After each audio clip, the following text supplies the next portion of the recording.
Hello and welcome to Clarify Your Day. Here we are on the day after a full moon, and I'm going to say I feel the effects. And maybe that's just the little astrological me, but I think the moon affects us. But you know what? The day is turning around. Oh, because today do I have a guest from of the ages. Wow, it's going to be a rough one. It's great. We're getting It's that moon. It's the moon, the damn moon. Okay, you may know him from, the voice of, is it Joseph Gribble? Gribble. Mm-hmm. Of course it is, from King of the Hill. You may know him as writer, director, actor, and I switched the title of that. Director, writer, actor. His phenomenal short film, Headdress, premiered 2023 in Sundance. Have you heard of it? I think so. We've got so many amazing credits. Another project that you're crowdfunding for right now, so we want to get a lot of information about that. I also happen to know him from the New York comedy scene, and now we're both LA peeps because that's apparently the trajectory. Tai Leclaire, hello! Hello. Thank you for that. That was fantastic. And yes, the New York to LA pipeline is strong. It's strong. Now, I wonder what year did you move here? Well, I actually had like a double move situation where I came out I got a staff writing gig, brag. Sorry. Yeah, but that started January 2020. And that was that Rutherford Falls? I was Rutherford Falls, season 1. I was like, the door's open, we're in, I'm working for Mike Schur, we're doing it. And then a plague happened. So I left LA, went back to New York to be with my then fiance, now husband, and our sweet, sweet cat. And was like, I'm going to ride the storm out here. How long is it going to be? Turns out a long time. And turns out that's it. But eventually we did wind up moving here full time in May of 2021. Yeah. Okay. I feel like there's always been that pipeline, right? From New York to LA, less so LA to New York. I feel I haven't run the numbers, but I think I have. My general. You have? Okay, good. I have. The numbers are correct. Thank you for your support and that data. But yeah, I think the pandemic did an extra push of those of us in New York. Because boy, oh boy, when you stay inside, and that's not what New York is built for. New York is not built to be in their apartments all the time. No, I need to walk. I need to move. Do I hike a lot now that I live in LA? No. But thank you, Tai, for saying that. Yes, because I'm the same way. I want to. Yes. I mean, I can see the observatory from the street I'm on, and I'm like, one day I can walk up there. Yeah, one day. What an amazing time that will be at some point. Oh, it's gonna be great. Some point. I know. It is. It's so funny because that was one of my laundry list of reasons why I decided to move. I'm like, I love hiking, and I'm gonna hike all the time. And I'm just going to beep bop from trail to trail. And I'm going to tell you, I can count them on one hand. The times that I have gone hiking, and I've been here nearly 2 years. Oh, no, same. Yeah. Over 5 years. Yeah. Yeah, there we go. Yeah. But it is nice to have the option. And I'm glad that you are also feeling that. No, for real. And it's like, it's the whole culture of having to get into a car to go work out. To me is like, no, I don't know. No. Yeah. It's really difficult. My friend and I, who lives in my building, we joined a gym this last month, which first of all, what is happening in my life? But it is a 20-minute walk. And so we're like, we're going to walk to it, do our thing, and then walk back. But then I put a caveat on it. I said, I simply can't walk when it's in the 90s. No, this heat sucks. It's so bad. I can't do it. I also don't work out, so I'm like, right. I'm like, will I one day? Who knows? One day. No need. Oh, I guess some people say you should, but I don't. Just health wise, whatever. Who cares? Yeah. So I'm now. Yeah, it's a problem. But once it cools off a little bit, maybe we'll still be going. I don't know. It's a hard time. It's a hard time to get myself motivated. It's about to be August. I am very much like this is what it's going to be until about Halloween, and that's okay because California winters are supreme. And that's why we're here. No, fully. They're like romantic in this weird way. It's like a little foggy sometimes, and like team California winters. Oh, and I think that there's something extra. Listen, a rainy New York fall day is the most romantic of all days. But yes. But if you're in LA in the winter and it's like, oh my gosh, it's crisp enough, I need to put on a sweater. There's something very cute about that. It's the best. It's really iconic. Is the best. Now, you live in a neighborhood where you're very walkable. Very walkable, yes. Very walkable. So that's nice. It is nice. And it was a little bit of like, I used to live in East Hollywood, and it was a good, nice landing pad when I got here. How do I say this? We were priced out of our apartment, basically. And luckily, this director I worked with before, I did a table read. I acted in one of his shorts, and when I came to the table read, I was like, basically like chokehold. Like the second you even think about moving, you talk to me. Okay. Obsessed.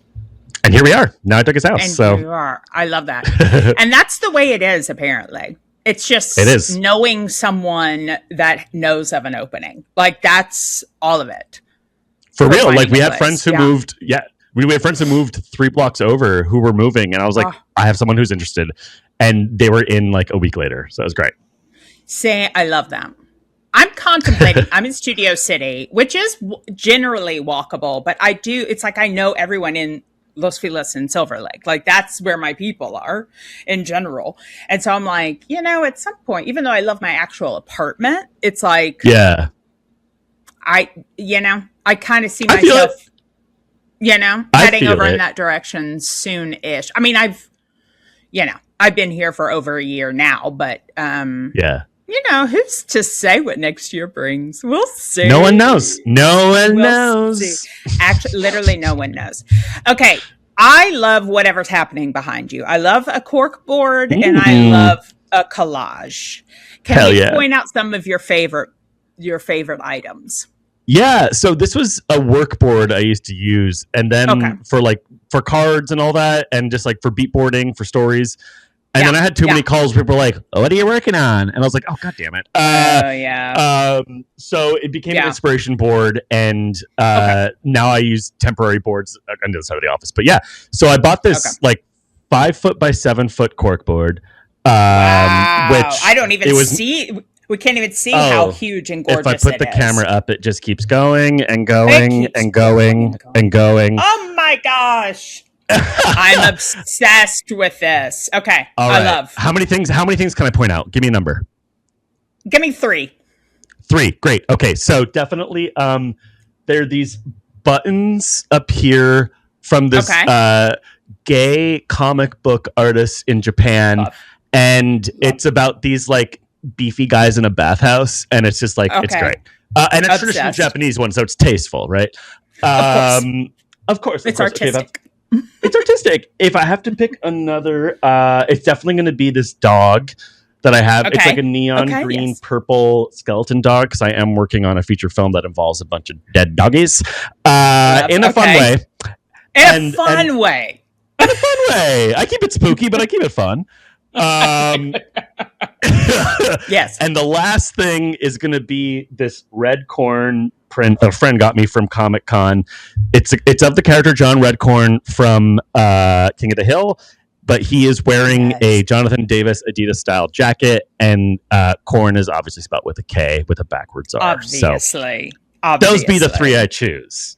Okay, and I llove that, and I thank you for sharing, because that was fantastic. Listen, it's a that we choose to put on the wall. I have realized, because I lived in my apartment in New York for 12 years, and I just collected like illustrations and artwork and, and would buy cheap frames throughout the years or, find them at flea markets or whatever. Yeah. And then moving into this home, it's been so hard because I want to put everything up, but then it becomes like, now you're a bit of a mess. You know what I mean? So I just have my miniature wall right here, and then I have scattered. But I'm like, do I cover every inch? Maybe go maximalist. Why not? Like, I love that subway seat print you got behind you. Isn't that so great? Oh, yeah. We did the thing where it's like, okay, let's go ham in one room. So, like, in the bathroom, it's like you cannot see the wall. And LA is the first time we've had space, so like, so like we have some storage. So we actually have the luxury of being able to put away some things for a little while, and which is amazing. Yeah. I mean, and you can whoever's listening who's debating coming to LA, it's like, come here for the storage, stay for the weather. Right. I think those are selling points. I think we should call at least Karen Bass right now and tell her to for now. Hey, we got an idea. We can really sell this city. You know what I mean? Hell yeah. You're not staying for the jobs, but no. But that's neither here nor there. Good old industry talk. Okay, so one of my questions that I like to ask is, what are you obsessed with right now? So that could be book, TV, music, activity, person. I don't know. Anything that's taking up space in your brain. Taking up space in my brain. Okay. It's very much like movie merch. It's very much like I again brag. I went to the Teenage Sex and Death at Camp Miasma premiere last night in the LA one. Oh my gosh. But this really cute mailer that like they print out that had like all these like nice prints, and it's so artful and it's such like a love letter to the film. And I am I'm a graphic design major. Like that's my bread and butter. It's like I'm very much a person who loves physical media. And whenever I get one for free, it's the best.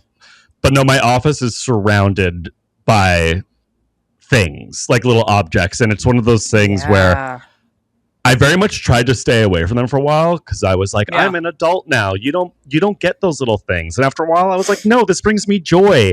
I do need a clear blue Mecha Godzilla to sit on my desk to defend it. So that's exactly what you need. Thank you. We didn't know until you got it. That's it. And it brings me joy. So that is, materials, physical things. Yeah. Physical things. No, I love that. I think that especially when we have all the space in LA, you know what I mean? It's like wild. You can explode in a room too. And you still gotta be careful, but you got it. Yeah. There's someone have you come across, he's a good old TikTok, Instagram, Facebook personality, Christian Hull. I think he's I don't know. You probably, it's one of those you might have seen past, but I now I'm just fed all of his stuff all the time. I believe he's in New Zealand or Australia, maybe Australia, but he like goes down little rabbit holes and became obsessed with miniatures and was like, hey, send me a miniature. And now he has 9 million miniatures, but he's been like opening them for social and, making comments, whatever. And I'm like, that at what point, like he can't even open them all. There's so many that people have sent him, which is so fun to think about. But it's like he did a tour of his home the other day, some video that I saw the other day. And it was just like, packed to the gills. I love it. I love miniatures. No, they're the best, truly. Like, I don't know what it is about them, but like, it's like that. It's like, I love miniatures in film. I love miniatures just like you. Like, if you saw, I love Boosters, Boost Riley, they use miniatures. Yeah. Oh, but they use miniatures and they're intently used to look like miniatures too. So it's like, he's just so cool, Boots Riley. And the movie is so fun because it's like, it's such a love letter to practical effects. Yeah. That's I have really no in front of me, and I keep umming. Show it to me. Okay, I so wanted to see that in the theater, but I feel like the life timing of like when it was in the theater and when I was like, oh, is it in the theater yet? Did not match up. And so, yeah, I'm a little annoyed that I missed that. I'm very much in that stage as well, and luckily we are AMC stubbing the stubs, AMC stubs. Yes. And now we just have friends who will book a ticket for whatever movie without asking if we're available, and just be like, "Hey, we're going here. Come with. If not, reject the ticket." And that's how I was able to see The Odyssey like opening weekend, only because a friend did remember like ages ago. Incredible film. We're going to talk about movies. Okay, we're talking about movies because that's what we do and that's what we love. Okay, so I love that. So did you see IMAX, I assume? I did. Okay, bravo. I saw it at the Vista. Love. 70 millimeter. So that was super fun. Not IMAX, but nonetheless, a lot of fun. Great theater. Yes. I love how like it's almost 4D in the sense that like you truly feel so many of the rumblings. But the sound could be better there. Oh, I agree. I agree with that statement entirely because sound, controversial statement, sound makes the movie for me. Yeah. And good sound design deserves its moment in the sun. Oh my gosh. So yeah, it's everything. I agree that they could upgrade their speakers. Right? At one point at the beginning, I was like, oh, I can't. So I like fumbled for my loops in my bag and I like put them in, but then I couldn't hear the dialogue at all. So then I was like, I had one in for a minute and then I was like, okay, but just commit to this. You know, you're just going to be blasted unless they're talking, you know, and then that's another. Oh yeah. I couldn't hear for like 2 days after that movie. Right. Totally. What Nolan wants, Nolan gets. Nolan, listen, whether it's an all-male cast with a smattering of females or if it's just an all-male cast, just an all-male cast, which is so often. Listen, I think he is a phenomenal filmmaker. Like he also has the clout behind him to be able to make such a film like with practical effects and on location and, you know, all of these amazing things. I wouldn't hate another pass at the writing. Oh, yeah. No, fully agree. I mean, come on. It's like the thing with Nolan is like, it's always the writing. Excuse me, Dr. Mann in Interstellar. Couldn't give the character another name. Dr. Mann. That still makes me mad. But no, I fully agree. And it's like, at least we get the IMAX of it all, and IMAX is like a device, like a camera that I like dream about being able to work with one day. So the fact that they were able to like, because of Nolan, the technology was able to be updated. So it's like that is sort of the praise, because I had a friend who was like, I had a friend who was like, what's the big deal with Nolan anyway? And I was like, well, they're doing everything practically as well, where it's like there's CGI, of course there's CGI, but if there's like a fight scene, there's going to be 400 people in it, and spoiler, all men. And we're gonna try to get to the gender disparities in Nolan films. Right? Who knows?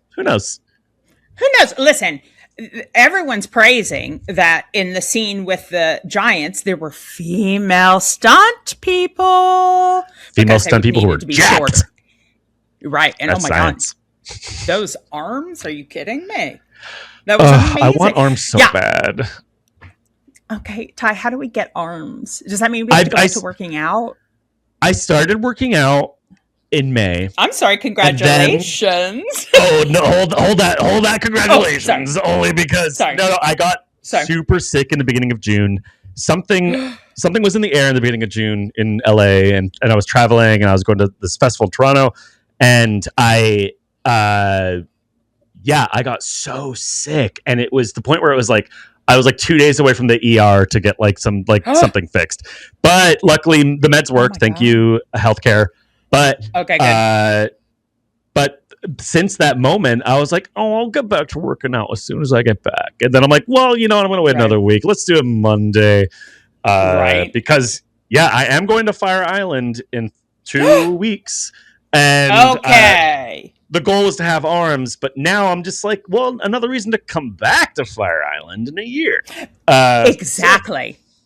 So that's it. Get some photos, and then you can next year you can be like, look at these, gorgeous. Exactly. If not, I'll Photoshop something. We'll figure it out. AI, exactly. Photoshop. Exactly. Let's do a practical adjustment. Exactly. Now, are you going to hang out in New York any, or are you going like straight to Fire Island? TBD. Okay. If we're gonna go to the city or not. So we'll see. I try to squeeze in one day or two when I'm over there, just to at least go to Bagel Pub, or like just to get something that I just can't really get everywhere else. It's like a decent dollar slice. Yeah. The dollar slice got me through college. It got me through so much of my career. It got me through so much of UCB. It got me through so much of that, like. And there's no dollar slices here. And I know there's no dollar slices don't quite exist anymore, but there's no just like slices to go. And the one place that does have slices, which I won't name names only because it got me so sick last time I went, is at least like $6 a slice. And it's like, what are we doing? What are we doing? Right. That's not right.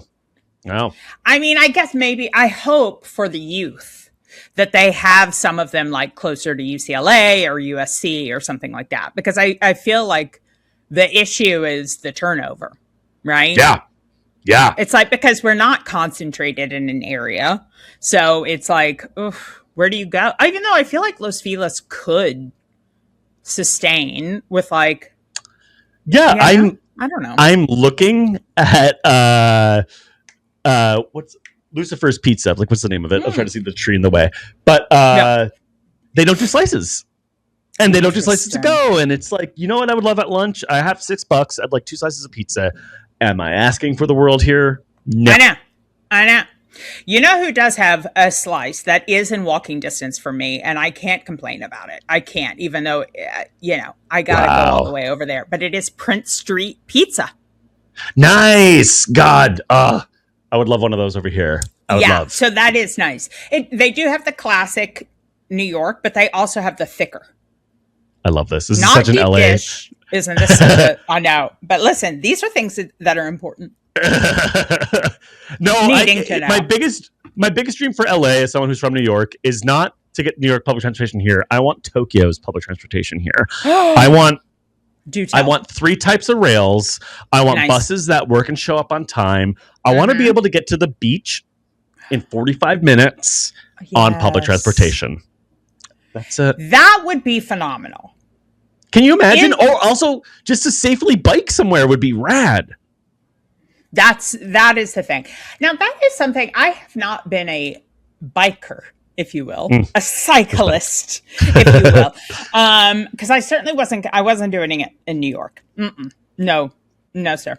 But here it's like, well, do I start this path? I don't know. It's like, and I'm sweaty, I know I get it. And it was a thing I did briefly for maybe 2 years, bike in New York everywhere. Okay. And that's impressive. It was right after Hurricane Sandy because none of the trains were working. So I was like, how do I get to work? So I would bike from Bushwick to Meatpacking and go over the Williamsburg Bridge. Jeez. And the trick was to bring a spare shirt in your bag. And you have your biking shirt that you put on to get sweaty in. That's a trick for the kids. But then there was You're learned. No, for real. But then there was a moment where I was like, I just don't feel safe anymore. Like, this is a very dangerous. It's very like, our skulls are very not great with so moving objects. Let's not do that. Don't do that. And then I'm just vain with my makeup and listen. I am Scotch Irish. Hell white. Yeah! Oh. So as soon as I get hot, it's like hot pink, red all over my face. So it's like, well, that's to show up looking like that. But that's neither here nor Make it a trend. Thank you. I should. I really should. Are you watching any television shows right now? Ooh, yes. I finally finished season 2 of Interview with the Vampire. AMC. Okay. Obsessed. Okay. So I'm excited to get into Lestat now. I was about to say, I keep seeing ads for that one. So, we haven't started that one yet. Okay. It's like the universe is fun. The first two seasons are brilliant, and it's such good television in a way. I was like, and it's that television where you're kind of, I treated it like it came out every week, only because each episode was really stuffed. Like they put as much as they could in there with each one, but like some of them were really heavy. So I was like, like it was something to watch. And beyond that, Widow's Bay was brilliant. Widow's Bay all day. Widow's Bay forever. And of course, King of the Hill, new season came out July 20th on Hulu, and it's great. Thank you. I love that. Now, I assume with that show, are you going into studio to record? Or do you do it at home? It depends. Sometimes there's a couple recording spots all spread out around Burbank that sort of host the recording, but we do the table reads together as a cast. So it's so surreal to have like my name on a placard with my character and like to be at the table with Mike Judge and Greg Daniels, and then like Stephen Rue, and like we had a table read last week. It was the first time seeing Stephen and Toby since Widow's Bay came out, and I was just like, how could you not tell me like how this is so good? It's great, and everyone is so nice, and I've met everyone at the show so far except Kathy and Jimmy, because Kathy's based out of not LA. So when that day comes, and it will, I'm so excited. Oh, that's going to be a big day. I mean, hello, Hocus Pocus alone, let alone all the other filmography. Rat Race, yes. I'm a Rat Race stan through and through. Obsessed. I think I've only seen it once, and that's inappropriate of me. I should see it again. Rewatch it. It holds up. It is so. I quote it so much. It's so. I love an ensemble as well, and that cast is just 10 out of 10. It is so insane. It is such an insane movie that would get made today, but it would get made with like the Netflix lighting and dialogue, where it's just like, ugh, like what is this? Yeah. Where you're like, something is off, but I can't quite put my finger on it. Yeah, it was not. Rat Race was made in an era. It was not designed for passive viewing.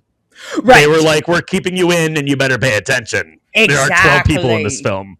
And that's what's so fun about the old days. Not the two-screen. But I feel like Widow's Bay, I feel the standouts these days are not two-screen. That's the thing. And I feel like, the pendulum swings for everything. It swings with culture. It swings with media. And we swung so hard in the direction of short-form content, short-form this, limited attention. But also, there's just too many business folks in charge of creative things right now, and they forgot to hire some creative people. So sorry, because they're not thinking of the bottom line. MBAs. I just don't want to say MBA. I feel smart saying MBA. Yeah, they suck. Okay, wait, let's go back for a pause. Growing up, were you like, were you writing? Were you acting? What was your first love getting into this path?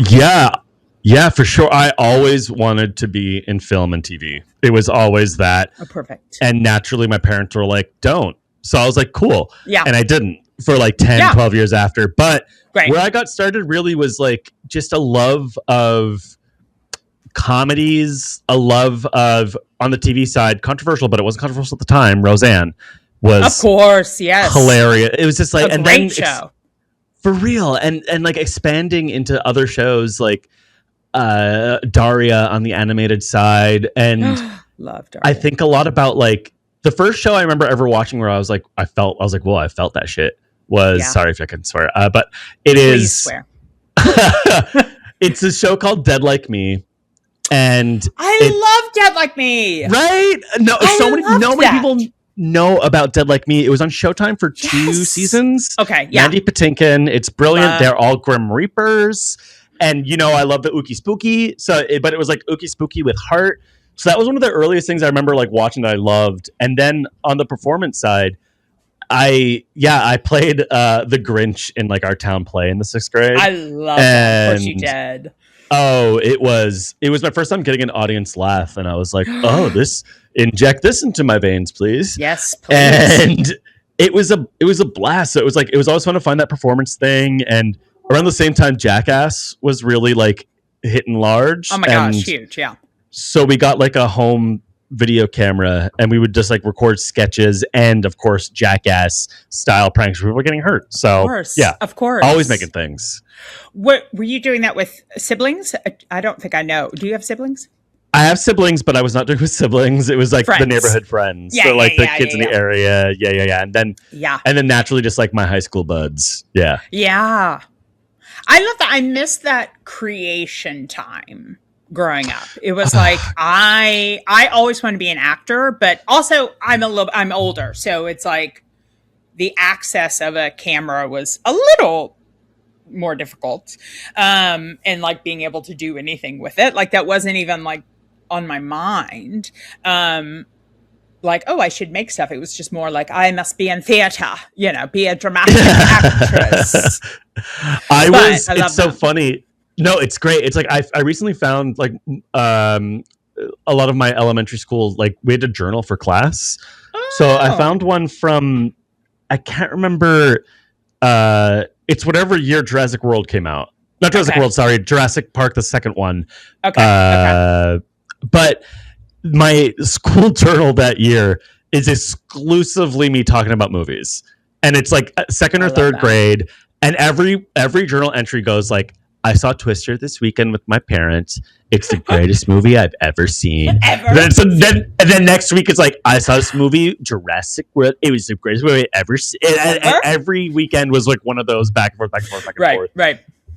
And then every other entry was about like Halloween and ghosts. So it was like, nothing's changed in 30 years. Right, exactly. Listen, we are who we are. There are things we can change thanks to therapy. But in general, our interests are gonna probably stay the same, especially if you like have such a affinity for film and TV, I think. Fully. When you're so young, right? Fully. No, for real. And I like a couple of years ago, I was at this weird stage in my career where I was trying so hard to fit a lot of like what I thought audiences wanted. Yeah. What I thought market wanted with a lot of things. Yeah. And it was naturally like, when I was at UCB, when I was in Characters Welcome, like, like 95% of my characters failed in incredible large ways. Right. But that's part of the process. But because I realized looking back, I was like, oh, a lot of these characters are fun plots, fun premises, but beyond that, it's like they all came from this place of like writing for like, I think this will make people laugh, instead of being like, wait, do I like this? Exactly. Does this make me laugh? Yeah,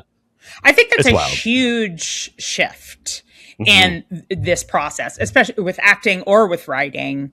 It's like, because I think with acting, it's like, I remember when I finally stopped auditioning as I thought they wanted me to. Yes. And then, because what's the point? What's that? It's like, it's got to be authentic to you, both the writing and the acting and all of that. But it takes a minute. I mean, when we're trying to also figure out who we are. Fully agree. It is crazy how there's so many cliches in this industry and as a performer of like, and you say them to yourself that you know them, but you don't a lot of the time. So like, it's like you want to think you know them and you feel like you know them, but you don't. And then when you do, because trust me, if you hold on to it, you do. And I feel like I only on the acting side in the last year understood what it meant to go in as myself as a character rather than trying to be what I think the director wants, what I think the story wants. Exactly. It's such a weird feeling because there's also this like, I don't know. I also reached this part of my career where like I haven't been staffed in like 3-4 years, right? But we got some projects in development. We're fingers crossed for a lot of them. But every year you're like, well, nothing happened again this year, but these other wins are happening. And there's sort of a real moment of asking yourself of like, okay, am I okay with continuing to be uncomfortable? Right. And And when I came to the answer of like, yeah, there's nothing I would rather be doing, it sort of recalibrated a lot of things. So that's when my performances got a little bit better. That's when my writing got a little more honest. That's when like, started to finally get network tests and shit like that. Right. And it's like that, and that stuff didn't happen before. And it's like, despite how badly I wanted those things, it just couldn't come until like my brain understood that a little bit. Yeah. And it's wild. Growth, folks. Growth. Oh my gosh. Hashtag growth. I think growth? Growth? Question mark. Yeah, I think, there are a handful of people, maybe more, that realize that at a young age, and that's early in their, careers or early in their pursuit. But yeah, I do feel like it takes a little time and a lot of failure to figure that out. And not that like, I think for me, I was finding a lot of success in commercials back before the pandemic. And then and then commercials are so different now. They're just so, and also especially SAG versus non-union, and like, because I had a lot of success when I was non-union. Oh, anyhow, I get that. I get that. It's hard. Yeah. It's hard. It's weird out there, but we're doing okay. But it's doing okay. But all that to say, I remember I saw one casting director once, and this was like after I had learned that lesson of like, bring who I am to this. What I think is funny about this, or what, something, not trying to guess or assume. And there was a casting director that was like, there's going to be the perfect project for you. And I was like, thanks. It wasn't that, but, but I was like, yes. And I mean, that's the hope, right? But it's like, here I am, however many, 10 years later, probably still pursuing that, but that's what we got to do. But honestly, I wouldn't be doing anything else. And that is why I perform in a lot of the things I make, only because I know a lot of the roles that I would fit. I just don't, people just don't I just don't think people are ready to take a chance on someone who's like still as green as I am for some of these things. And I understand the business side of it as well. So I'm very much like, and a part of me is also just done waiting for the industry. Yeah, I'm done waiting. I'm done waiting for that call. Yeah. I'm done waiting for that thing where I'm like, no, I'm just going to make my own shit now and just like fully commit to that in those ways. And then hopefully those things work out and they, try to join us. But, and at least it's like the piece of knowing that like, even if it doesn't work out, I tried. And that was the thing where I was like, I can't live my life asking myself, what if I tried? That would drive me insane. What if? I know. Talk to me for a minute, because I feel like you're very good about creating and doing. First of all, as a quick like parallel to this conversation, have you ever done your human design? What's Do you know what that is? No. Okay. We'll have to look. So human design is just another one of those, here's something about you tests. Oh, I love and it's not even a test. Yeah. It's like a combination of astrology and all these things. So you don't answer questions. You're putting in like your location, time, date of birth. But there are like 5 main ones. It's generator. The majority of people are generators. They're the ones that keep this world going because they can put their energy towards something and complete it. There's manifestors, which I'm not as good with the description of manifestors, but it's a little bit, I liken myself to be an expert for me, and that's it. Hell yeah. Manifestors are a bit of like, they're great at initiating and getting an idea started, but they're not going to necessarily do it. Right. And then manifesting generators are like, if there is an idea they're excited about, they'll fucking do it, but they're not going to be pushed. You know what I mean? And then projectors, little old me, thank you so much.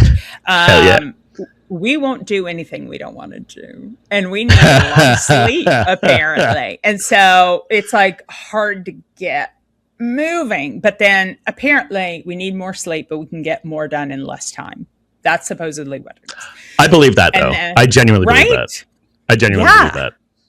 And then the last one's reflector, who is like 1% of the population. They're like our intuitives are like people who can see things and show like a lot of advisors and like pretty impressive. Anywho, all of that to say, I'm always so fascinated by people who generate their own work and do it like ongoing, not like, oh, I did one and I'm done, like continue to create stuff and put stuff out there. I'm always like, are you a generator or manifesting generate? Because I'm so fascinated about it. How do you get yourself to keep, like, do you create deadlines for yourself? Do you always have like different projects that are kind of working? Because writing especially is very isolating.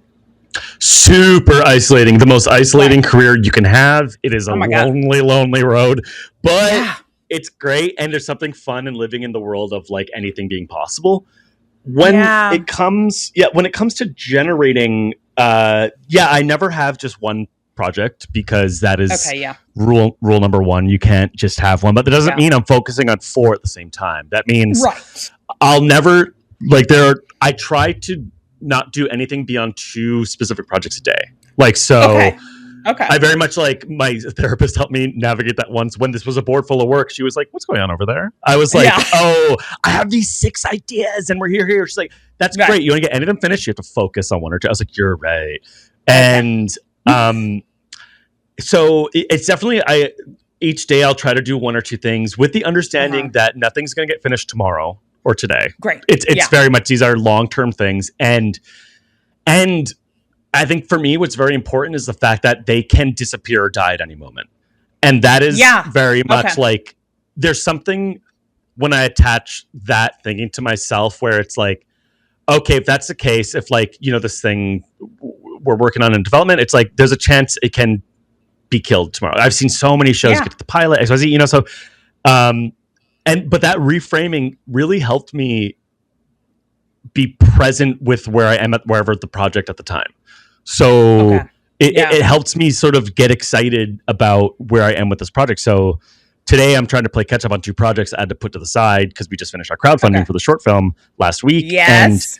And that was a full-time job. And but it ate up all of my time for these other projects. So I was like, okay, and it took me a long time to, as an independent person who is creating a lot of generating my own projects and work in my own income, it is a lot of understanding that when you put it on the shelf, it's not there forever, and truly understanding that.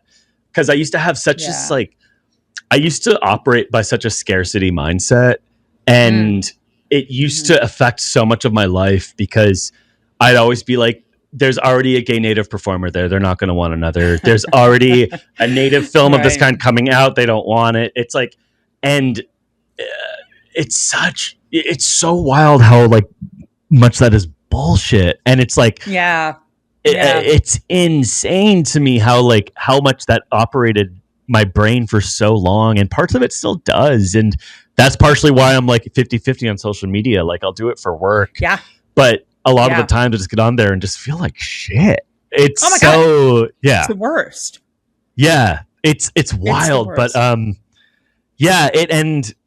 I will say I get a lot of my income because like I'm very much on my own, so it's like in terms of finances. So I get odd end jobs to cover the other stuff. So like I'll do a lot of teaching, like writing teaching on the side. I'll do a lot of that's good. graphic design work, stuff related to the industry that I could do is great. And it turns out I started teaching, and my mom was a teacher before, and like I was like, oh, this feels very natural to me. So it's a fun way to also, that's nice, I guess, reteach myself while I'm teaching these people the ways and means of making a film or making a television show or something like that. And it just helps me navigate my projects. And right.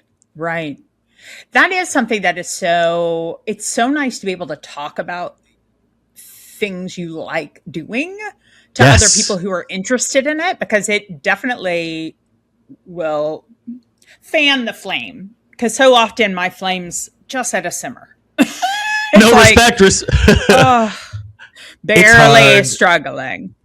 It's hard. Like, hey, I mean, gotta build up the excitement of it again, It's hard. It's also it's therapy, it's psychiatry, it's medication, it's weed for me. It's like those 4 things. Yes. And those, it's a balance, and like getting therapy helped me so much in a way that's oh my just God, like, I love therapy so much. I love therapy. And it took me a while to find the right person, and because I always wanted it to work for me in a certain way, and then it finally did. But it's kind of like having those things in the background that helped. And also, I'm trying to just like, when it comes to also being more true to my voice and stuff like that in the past like year or two, or mature to myself as a performer, it's also true to myself where I'm trying to just like be kinder to my body in some ways. So if it's hard to be kind to your body, especially when you're like, I have to be on all day, I have to perform all day, I have to write this thing, I have to do that thing, I have to do that thing. But recently, like the other day, I was lying on the floor after eating lunch. It was like, I feel very tired. I was like, what happens if I close my eyes for 10 minutes? I was like, what happens if I just listen to my body for once? And then I did that, and I took a little like 20-minute nap and was like, oh, so the answer was to listen. Okay. Actually, listen to that. Taking a little power nap is probably medicinal at that point. It's like you've got to just let your body shut down for a second. No, fully. And as soon as I did that, I started Googling it and was like, oh, it essentially like power washes your brain. It's like this, like it like refreshes all the bells and whistles in there. So I was like, oh, if this is like science backed, I'll try to figure out how to do napping, because napping is something I don't do well. Napping is something I'm not comfortable napping. And the idea of napping, you're like, that's not something I should do. Or is it the act of it? It's kind of both. I was always just like, it felt wrong. It felt like I should be working. It felt like I should be, I don't know, like it just felt incorrect. And like, don't get me wrong, on a vacation, I was like, good luck waking me up in the afternoon. Like that was the energy. But learning how to interject, like, I just feel like the last few years has been a lot of like, no one told me about the mid-30s. Like it's almost like this is honestly, it felt like a midlife crisis, I will say. Your mid-30s, it really shook me in a way that like my 20s were such a different thing. Yeah, it's wild. I did not like my 20s, and I don't think we should glorify our 20s, because they are shit. It's hard because it's like all of a sudden, hey, go be a person, go be an adult. People are going to expect you to like know shit, but then also not listen to you because you're so young. And then also it's like, you're still like discovering so much, and there's so much, and we put pressure on ourselves and whatever. But 30s, I feel like is when you start actually being able to be yourself. And then that also can be scary, because it's like, it's terrifying. It's terrifying. I was in the opposite camp, where my 20s were a good time, only because I felt like I was full on Capricorning. I was full on like, I was like, I know how to be an adult. And I was always the A+ student. Like I was very much like, give me a syllabus. Like, thank you. And like, I can operate around this. So operating in those things, I had no problem doing it. And I was getting fairly successful in the fashion advertising space on the art direction side. And it was like, but it wasn't what I wanted to do. So when I did make the jump when I was 30, and then honestly, my 30s were so much harder than my 20s, because it was sort of like, I feel like the things you're experiencing in your 20s that you were discussing, I feel like I felt in my 30s in a way that was just like, interesting. Yeah. And at the same time, it's so many more people are having children. A lot of parents are passing, a lot of like weddings. Illnesses. It's illnesses and all these things that you're like, whoa, I'm sorry, I'm baby. What are you talking about? What am I like? Taxes. No. What is, how dare? So how dare power to those figuring shit out in their 30s, because it is a ride. My gosh. Right? I mean, that makes it. I think I told my mom when I was in junior high, I couldn't wait to be 30. So there was already a part of me that was like, life's going to suck until I can be taken seriously as a 30-year-old. Which also now, as an older lady, I'm like, 30? Oh, so young. Isn't it crazy? I have friends who, like new friends who are in their early 30s, and there is a difference between 34 and 37. There is, and I don't know how to explain it, but there's something that happens between 35 and 37 that just rewires everything. It's fascinating. Really, the early 30s and later 30s. I was talking to a new friend of mine the other day who's also queer, and she's single, and we both were talking about how we're so bad at flirting and like we don't know what we're doing and it's hard, and we're like, how? But we were talking about the apps and everything, and we were like, the ages, and I said, I just like, I can't. I mean, I'm 49, so like. That's older, but I don't act like I'm in my lifestyle is not of a 50-year-old, but also what does that mean anymore? You know? But I'm like, I can't, I feel like 38 is about as young as I can go, you know? Respect. Like that's 11 years. I mean, that's significant, but I'm like, there's something about younger than 38, 37, you know, then it's a different generation to me. It super is. And I'm one of those people, if I was dating, it'd definitely be like, my window would be like up to 8 years younger, up to like 15 years older. Yeah.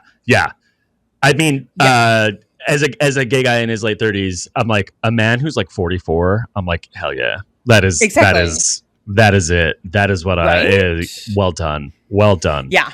The 40s, I feel, 40s are the best so far. I mean, this is what they say. I am stoked for my 40s. I am straight up like, because, you know, as an actor, as a performer, you kind of look at the playing field and you look at what's getting made, what's not getting made. And after a while, I was like, maybe I just got to Stanley Tucci this thing. Maybe it's just like... Yes. And maybe it's a Pedro situation. Maybe, you know, it's like, and what would be so wrong with that? So not a weird damn thing. No. And it really does. I feel like asking those questions helped me really recommit myself to the craft and really commit myself to I was like, wait, no, I actually love doing creative things. Like, regardless of who gets to greenlight what I'm doing, I'm still going to be doing it. Exactly. Yeah. It's more about the creative. That's something that I have missed recently. It's just, for the longest time, I had a comedy partner in New York. And then during the pandemic, we just kind of both went in different directions. And it just wasn't, because we were like best friends and comedy partners. And we kind of had a divorce, if you will, amicably, but you know, whatever. I realized, like, oh boy, having that I really love to create with someone. And so since I haven't had a creative partner in the last few years, I also moved to LA and like just life, figuring it out, getting older, menopause, like all of the things. So it's like there are other factors, but it's also like, boy, oh boy, I miss creating for the act of creating and just having, it doesn't have to be anything fancy. I think one of the biggest issues though, is that especially like our contemporaries kind of in the comedy, in the UCB comedy world or New York comedy world. The unfortunate thing is we all used to be making stuff at quite a clip, I would say. It was like such a hustle, always making stuff. I feel like I was doing web series and things like every weekend. Miss that era. Right?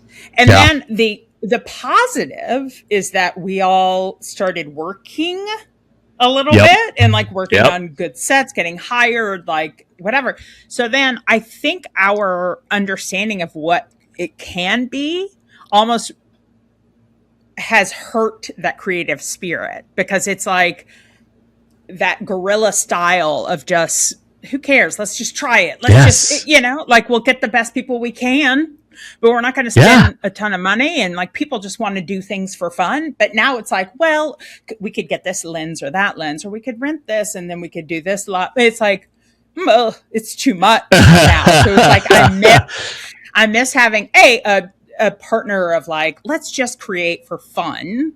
Yeah. And also just releasing the perfectionism of it all. That's hard. It's really, really hard to release that. It is so, it feels impossible. And I feel like it's one of the things I'm trying to put together is something specifically for social media that is lo-fi, that is just to create, like, because I do genuinely miss that feeling. And for real, like a friend had her birthday party this weekend and it was Drop Dead Gorgeous themed. If anyone's seen the movie Drop Dead Gorgeous. Perfect. So, and she's a costume designer. She's my costume designer for my last short, and she's incredible. Brianna Murphy. Oh my God, I love. She's fantastic. So naturally, like when a costume designer has a birthday party, you have to show up. You have to do the thing. Time, so big time. The assignment was that, like, if for those who haven't seen Drop Dead Gorgeous, there is a pageant moment where they each come out with a hat, and the hat explains why they love America. Right. So, like, why they're proud to be an American. So, I just like, okay, I'm looking at my hat right now. I can get it. It is 2 seconds away. Stay there. Okay. Fill the air. Fill the air. Fill the air. I'm filling the air. I'm filling the air. Here's the thing. Yes, from a distance. All right, I have the hat. I'm not going to show you it. First, I'm going to. I'm like, how do I explain it? Yes. Okay, so I love Drop Dead Gorgeous. A lot of their jokes did not age well. Of course not. That's a comedy of the time. Is what it is. I mean, the fact that like one of the biggest laughs is this anorexic girl like dying. Don't cry out loud. Don't cry out. It's the best. It's insane. So I was also in a crunch to like make this thing because it was like the party was at 8. It was 4:30 p.m. I was like, damn it! Like naturally, I waited till the last minute.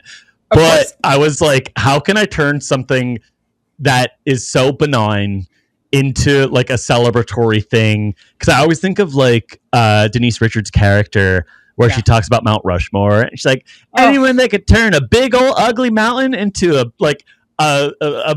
something of great American men, that makes me proud to be American. So like, I was looking around at what I got, and I was like, okay, I have this box of LaCroix, like LaCroix soda, and I was like, let me Google this. And I was like, please. And it was like LaCroix out of Wisconsin. I was like, yes, we're in an American brand. So I have this Devo, like the band Devo, like one of their hats, like one of their plastic hats, and it's tiered.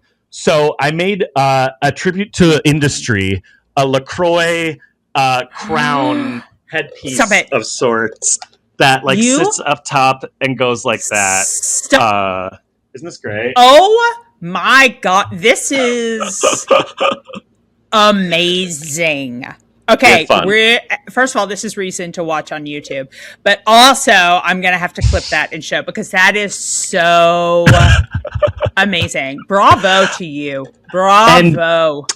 And my speech was that only in America, like, can you mispronounce something and get famous for it? And also like, that you could take something as boring as seltzer water and make it as multi-million-dollar American industry, blah, blah, blah, blah, blah. I got 4th place. It was fantastic. Wow.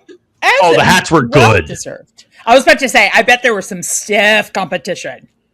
Oh, yeah. Yeah, it was good.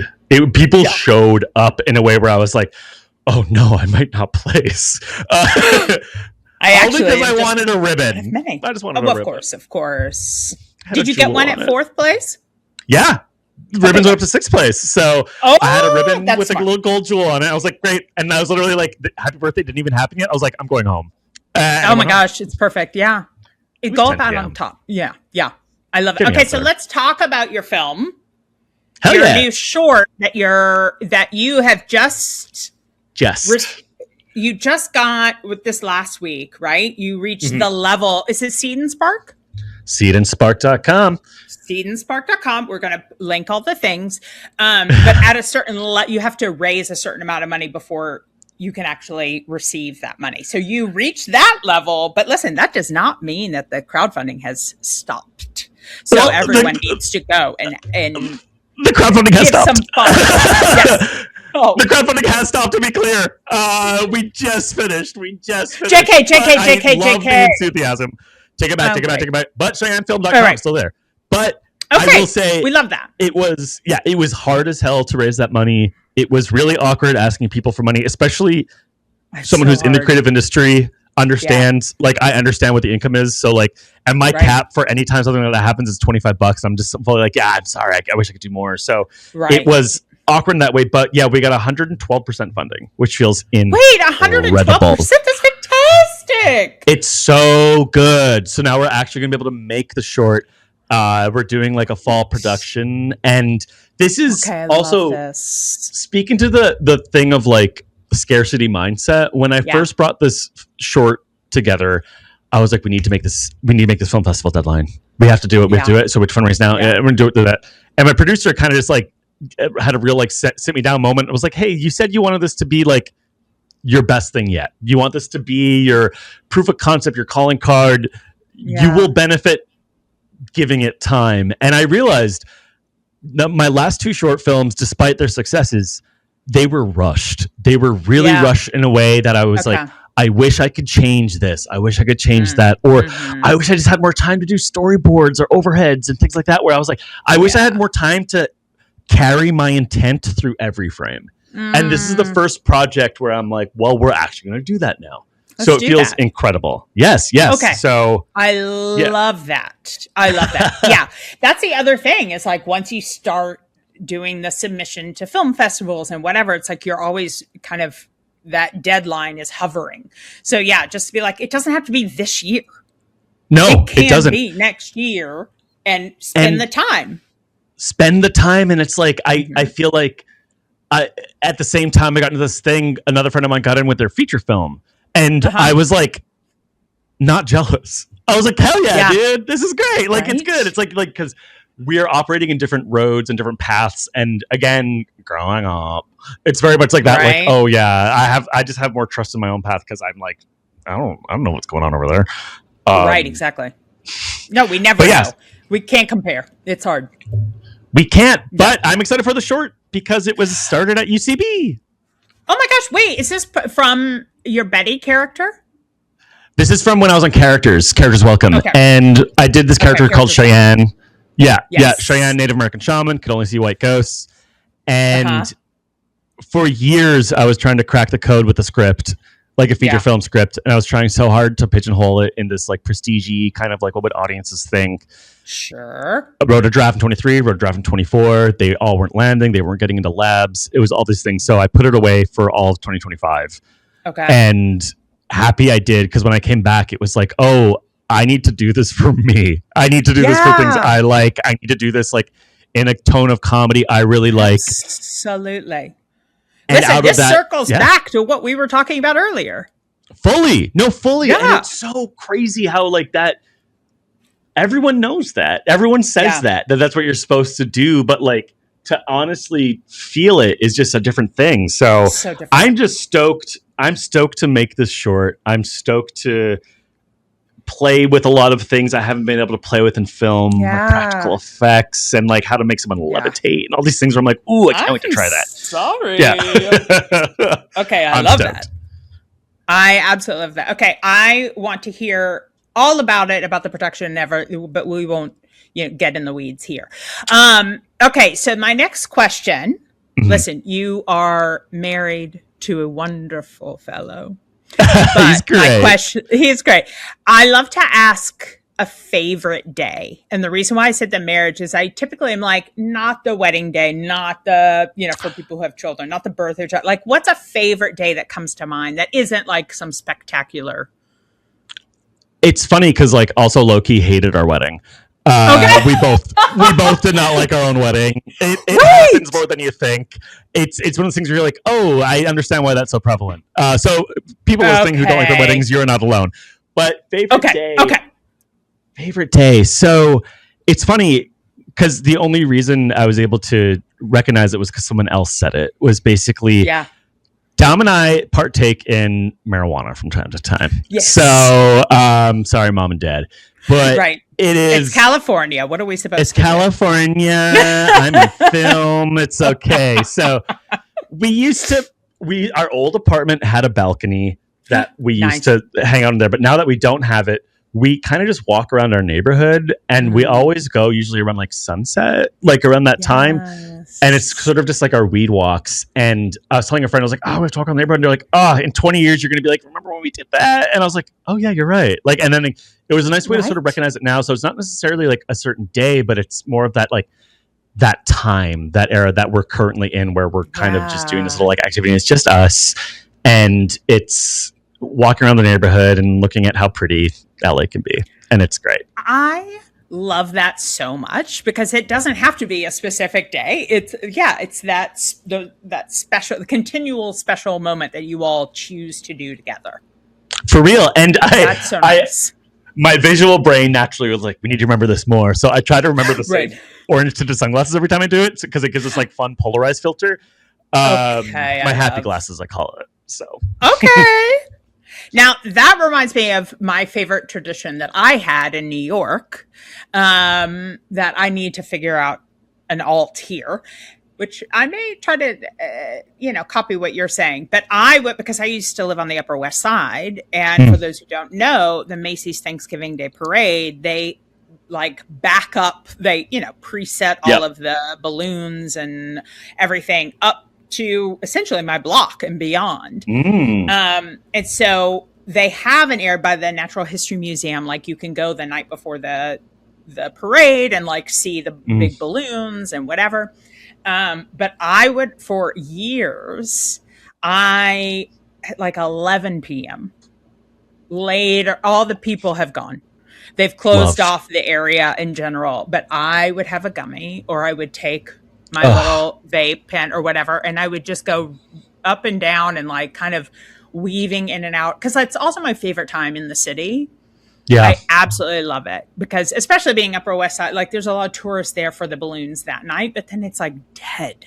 Like no one's there, and it's like crisp and like. But that was my favorite thing. Thanksgiving in New York is my absolute favorite time, and so that nightly Wednesday night ritual was always my favorite thing to do. I love that. I miss those quiet nights in New York when everyone's out like somewhere, the city's quiet. Right. For me in the city, it was always whenever it's like there was a blizzard and just people were walking or the streets were closed. And I distinctly remember walking, when I lived in Bed-Stuy ages ago, like walking down Bedford. There was no cars because there was no plows yet.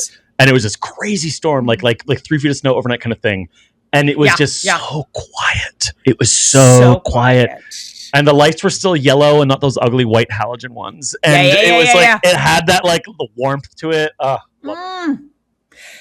saw something the other day, and this is just me loving a fun fact. And that is that it is quieter when it snows because snowflakes are porous.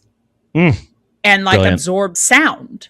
So there is like, it may be the same as, traffic wise or whatever, but it is a little bit quieter. So especially when the first snow or before anyone's out or anything. So wonderful. Okay. Last question. If you could spend a day in the life of someone else's shoes. Okay. Real, fictional, dead, alive. Who would you like to spend the day as? This is an interesting question because it's like, it kind of boils down to like, what do I want to do for the day, essentially? And I'm looking at my wall right now. I'm gonna say I would love to be Robert Smith from The Cure for a day. Wow, I love that. 10 out of 10, just because I feel like The Cure and Robert Smith specifically are performers because they love to perform. And every film person, every writer, like I feel like their secret thing is they've always wanted to be a rock star. And it's like I feel like that's sort of like an underground thing with us, but like there's something about like I want to like experience his like a day in a life of touring as Robert Smith. That would be so cool. That would be like to perform a show and to I assume as I take over his thing, I know every song and every word and every beat. But beyond that, that's automatic. It sounds I'm gonna go with that. Robert Smith, a self-proclaimed semi-retired goth, that does track. It does track. It does in a way where it's like I'm still goth at heart, and I have my days where it's like black on black, or days like today where I'm wearing jeans, and it's. But there's something in that like dark gothy space that I've always felt most comfortable in. I love that. The spooky things too. Oh, always spooky. I don't know why. It's just like it's always been the thing, and like I was raised watching so many horror films, and Tim Burton was always like my number one. And yeah, I love it. I love that. I am not so much of a spooky person, but I appreciate some like Widow's Bay. Love. It's like, but that's married with some comedy and, of course, certain things. Hell yeah. For some reason, I feel like, and this popped, I was struggling thinking of someone earlier, but then it popped in my brain as we were talking. Georgia O'Keeffe. Just painting in New Mexico. Just painting in the desert. Like, stunning. What? Stunning. I feel like that's something. Life. Yeah. I feel like that's something that I'm drawn to today, because it's like I'm feeling moon. I'm feeling like I need to go sit in the desert. I need that medicinal air. And I feel like that would be beautiful to be able to A, have the talent, and B, just creating in such a space, I'm telling you, making that little crafty LaCroix paper helmet, it like soothed my brain just doing physical art for a little bit. And yeah, team, go paint, go color, go do something. Right? Go paint, girl. Yeah, I feel like because I do production design as well, but I haven't done it I haven't been pushing for it as much out here. Like, I just was doing it so frequently in New York, and I was like, physically, I'm exhausted because I do it at like short films, and so it's like physically I'm doing all of it. So I was like, let's take a minute. But I miss that because it's scrappy, low budget that I typically do. So it's like creating things. Like, I got to make a working like paper mache volcano for one thing, and like it's just I miss the craftiness of it and the creating and the painting that so maybe that's a sign I need to get back into my production design stuff. But also I could just go to the desert and paint. Why not both? Why am I limiting myself? You could paint for production design. I know. Hello. Okay, if you do see Camp Miasme, I can't say it wrong, but no, I love it. Teenage Sex and Death at Camp Miasma, because their production design is stunning, and they have a lot of painted backdrops, like that look painted. What? They're meant to like. It takes place in like this winter cabin space, but it's meant to look like a textured like. There's one point they're in a snowstorm, and it's like this painted mountain thing behind them, but it looks painted and it looks like they're on a set. It's so intentful and stunning. Sorry, keep going. I love this. Now, let me ask you, talking about spooky and scary things. Now, is that more like gore, or is it scary? Like campy gore? Either. Or is it... Okay. About the movie or... The movie. The movie. Oh, the movie. I will say this is not a horror movie. It's not. Miasma. Sorry, Miasma. It's a Jane Schoberg movie. It's like okay. I don't know how to describe it. I saw the TV Glow, her other film. It's brilliant. It's not a horror movie to me, and it's wildly funny in moments too, and then you've incredibly sapphic. It's the most sapphic film I've ever seen in my life, and I love it. Okay, obsessed already. I mean, obviously with our queen Gillian Anderson. Hello. I mean, I have her collection right behind me. Sorry, yes. Can I tell you in person? So she is like I. There was a part like because they brought out the cast at the beginning of the movie, and she was there, and Hannah Einbinder. And but before they got on stage, they were like in this little backstage area where some of us could see, and it was a door propped to the outside, so it was bright outside, dark inside, right? Sure. And Gillian was just like in the door frame, leaning against it in this white chic dress with like these things on it, just kind of like the light catching her bone structure in such a wonderful way, and she is so good in the movie. Just like an incredible performer. And I love when she does like an American drawl. I love when she does like something like that. It is fun. Yes. So please go see it. Okay. Thank you for this, because I don't think, because I'm trying to avoid too much information about it, right? Because I feel like that's so much more fun. But then because of some of the images and whatever, I'm like, is this a horror? Like, I couldn't tell. So I'm glad to know that it's artistic first above everything else. Yeah. And that, honestly, is the most important to me. Besides just hot sapphic content. Which there's a lot. It's great. We love. Okay. Then I must go. I'll have to look. I don't want to miss that one in the theaters because I feel like, yes, I used to be the AMC stubs and then I let it slack. Like I changed, like I had to update my card and I just didn't do it. And so then it was like, so I need to update that so I can get back to jumping to see movies quickly. That was a personal note that didn't need to be shared, but now I've shared it. What's your credit card number is? Right. Let me just give that information to you right now. Okay. So you have a lot happening. You've got a lot that people can catch up on. Where can people follow you? Yes, you could follow me at Instagram at Tai_Leclaire. That's TAI. You can follow me in Threads under the same username or TaiLeclaire.com. Oh, we love that. And like, I cannot close out today without identifying how great your last name is.